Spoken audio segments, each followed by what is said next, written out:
Hello, and thank you for participating in the Return to Learn program. Please watch this quick video on how to self-administer the nasal swab test for the SARS-CoV-2 virus. Please make sure you are at least 6 feet away from anyone else and not directly facing them. Clean your hands with alcohol hand gel. Remove the QR code from the bag and scan the QR code with the UCSD app.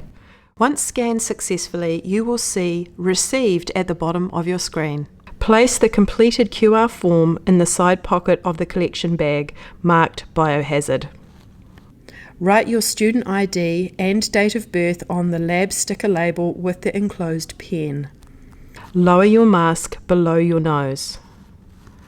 Remove the blister pack containing the swab and carry a tube from the plastic bag. Open the top of the blister pack and peel it down like a banana.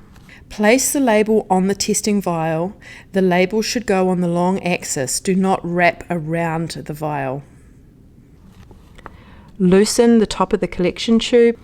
Pull out the nasal swab and place it against the center wall of your nose, also called the nasal septum.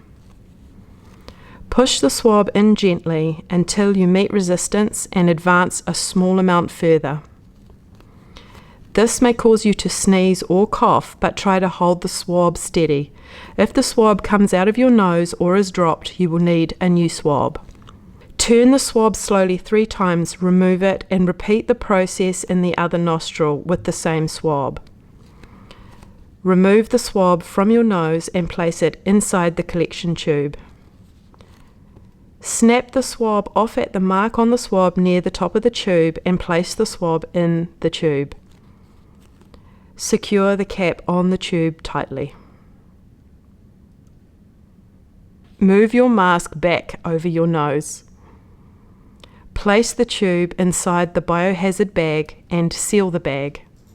Deposit the biohazard bag, which contains your specimen, in the box.